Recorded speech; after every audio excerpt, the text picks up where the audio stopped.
ஓம் ஸ்ரீ விராட் விஸ்வபிரம்மனே நமக. ஸ்ரீ காளிகாம்பாள் துணை. மணிஷாலியா சந்திரிகா. அனைவருக்கும் வணக்கம். வணக்கம் அன்பர்களே. நாம் இன்று காணப்போகும் பதிவு சென்ற பதிவின் தொடர்ச்சியாகும். அதாவது நாம் பார்த்து கொண்டிருப்பது வாஸ்து அளவீட்டு முறையாகும்.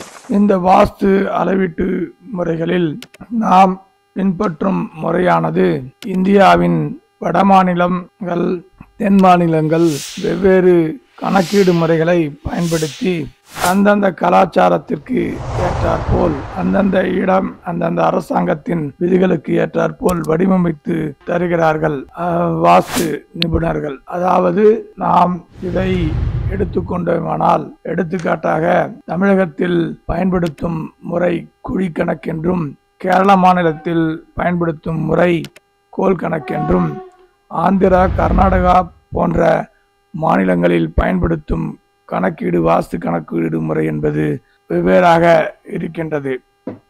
குறிப்பாக நம் தமிழகத்தில் நீளத்தையும் அகலத்தையும் பெருக்கி அதை குழிக்கணக்காக எடுத்துக்கொள்கின்றோம். ஆனால் கேரள மாநிலத்தில் அதற்கு பதிலாக சுற்றளவை கொண்டு கணக்கிடுகிறார்கள்.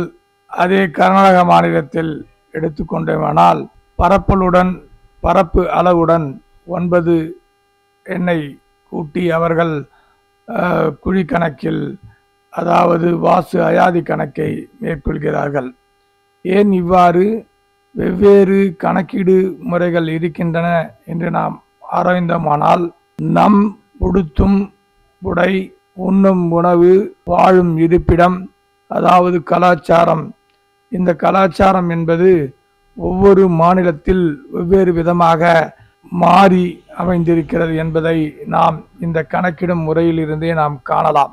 இந்த அளவீட்டு முறைகளை நாம் எவ்வாறு இவர்கள் பழங்காலம் தொட்டு இன்று வரை நாம் எவ்வாறு பயன்படுத்துகின்றோம் என்று பார்த்தோமானால், நம்மை ஆண்ட அரசர்களும் சரி, நம்மை ஆண்ட ஆங்கிலேயர்களும் சரி, அந்தந்த காலகட்டத்தில் ஏற்ப மனிதனின் வாழ்வியல் முறைக்கேற்ப இந்த அளவீடு முறைகள் மாறி மாறி வந்திருக்கிறது என்பதை நாம் இதை தெளிவாக காணலாம்.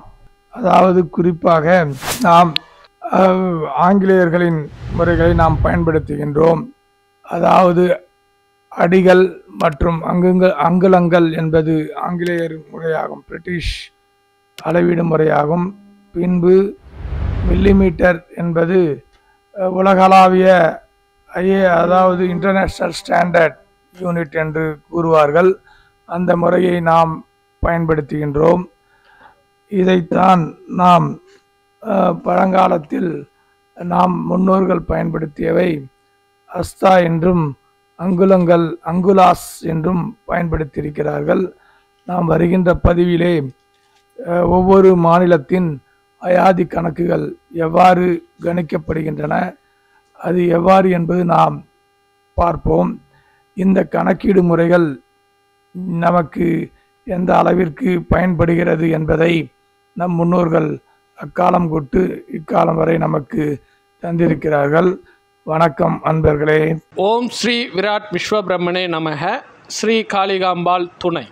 மணிஷாலியா சந்திரிகா. அனைவருக்கும் வணக்கம். எங்கள் சேனலை பார்த்து கொண்டிருக்கும் அன்பு உள்ளங்கள் அனைவருக்கும் நன்றி. இச்சேனலை நீங்கள் சப்ஸ்கிரைப் செய்து உங்கள் நண்பருக்கும் ஷேர் செய்து பயனடையுமாறு கேட்டுக்கொள்கிறோம். நன்றி, வணக்கம். மணிஷாலியா சந்திரிகா. சுகமே சூழ்க.